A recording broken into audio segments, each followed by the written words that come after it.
আমরা সবাই খরগোশ এবং কচ্ছপের গল্প পড়েছি বইয়ে। খরগোশের এবং কচ্ছপের গল্পে মোরাল ছিল slow and steady wins the race. কচ্ছপ দৌড় প্রতিযোগিতায় জিতে গিয়েছিল, সে স্লো ছিল কিন্তু সে স্টিডি ছিল।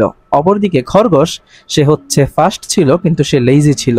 তার লেজিনেসের কারণে বা তার অলসতার কারণে সে কিন্তু প্রতিযোগিতায় জিততে পারে নাই। খরগোশ এবং কচ্ছপের গল্প কিন্তু এখনো বাকি আছে, পুরাপুরি কিন্তু এখানে শেষ না। আজকে আমরা জানবো বাকি অজানা অংশটুকু। দৌড় প্রতিযোগিতায় কচ্ছপের জিতে যাওয়ার পর খরগোশের তো খুব মন খারাপ। খরগোশ বলল, আমি এত ফাস্ট দৌড়াই অথচ আমি প্রতিযোগিতায় জিততে পারলাম না, আর কচ্ছপ সে এত স্লো দৌড়ায়, সে কিন্তু দৌড় প্রতিযোগিতায় জিতে গেল। আমাকে এটার প্রতিশোধ অবশ্যই নেওয়া লাগবে। তারপর খরগোশ হচ্ছে কচ্ছপের কাছে আবার প্রতিযোগিতার প্রস্তাব দিয়ে গেল। তখন খরগোশ বলল যে প্রতিযোগিতা আবার হবে, চলো আমরা কম্পিটিশন শুরু করি।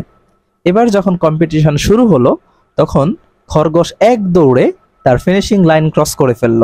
অর্থাৎ এইবার খরগোশ জিতে গেল এবং কচ্ছপ হেরে গেল। এখান থেকে একটা শিক্ষণীয় ব্যাপার আছে। কি ব্যাপার? সেটা হচ্ছে fast and steady wins the race. অর্থাৎ এই কম্পিটিশনের যুগে আপনি যদি স্টিডি থাকেন কিন্তু স্লো থাকেন তাহলে কিন্তু কখনোই প্রতিযোগিতায় জেতা সম্ভব না। আপনাকে অবশ্যই স্টিডি হইতে হবে এবং সাথে ফাস্ট হইতে হবে। আচ্ছা, এখনো কিন্তু গল্প শেষ হয়নি, আরো কিছু অংশ বাকি আছে, এবার মজা হবে। এবার কচ্ছপের তো খুব মন খারাপ। কচ্ছপ বলল, প্রথমবার আমি জিতে গেলাম, এবার তো খরগোশ জিতে গেল। তো কচ্ছপ এবার মনে মনে একটা বুদ্ধি করলো। সে এবার চিন্তা করলো যে আবার দৌড় প্রতিযোগিতা হবে এবং সে খরগোশের কাছে এই প্রস্তাব নিয়ে গেল। খরগোশ তো হেসেই কুটি কুটি যে, কি বলে, আমার সাথে দৌড় প্রতিযোগিতা করবা তুমি? তোমার গতবার শিক্ষা হয় নাই? তখন কচ্ছপ অনেক ভেবে বলল যে দৌড় প্রতিযোগিতা গতবার যেই রাস্তা দিয়ে হয়েছিল এবার ওই রাস্তা দিয়ে হবে না, এবার হবে অন্য রাস্তা দিয়ে। খরগোশ বলল, কোনো সমস্যা নাই, তুমি আমার সাথে জীবনেও জিততে পারবা না, সো তুমি যেই রাস্তাই দাও আমার I have no problem. So দৌড় প্রতিযোগিতা আবার শুরু হলো অন্য রাস্তা দিয়ে। এবার এই রাস্তা দিয়ে আসার সময় খরগোশ কিছুটা বিপত্তির সম্মুখীন হলো। সে দেখলো রাস্তার ঠিক মাঝখানে একটা নদী। এখন খরগোশ তো সাঁতার কাটতে পারে না, সে এসে নদীর সামনে দাঁড়ায় রইল বেচারার মতো। কিন্তু কচ্ছপ, সে তো সাঁতার কাটতে পারে। সে অনেক দূর থেকে আস্তে আস্তে আস্তে হেঁটে হেঁটে হেঁটে এসে দেখলো কচ্ছপ দাঁড়ায় আছে।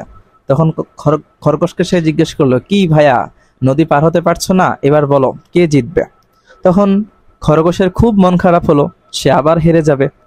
এবং এটা দেখে কচ্ছপের একটু মন খারাপ হলো যে না, আমরা নিজেদের মধ্যে আসলে প্রতিযোগিতা না করি, এবার আমরা একসাথে আগাই।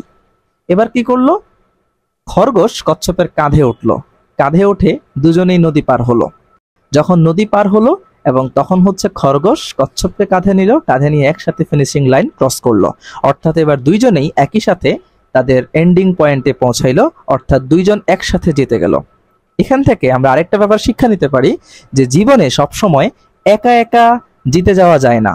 যদি আপনি কোনো একটা কাজ শুরু করে সাকসেসফুলি শেষ করতে চান, অবশ্যই আপনার একজন সঙ্গী দরকার যে আপনাকে সবসময় সাপোর্ট দিবে এবং হচ্ছে আপনার সাকসেসফুল হইতে আপনাকে সহযোগিতা করবে।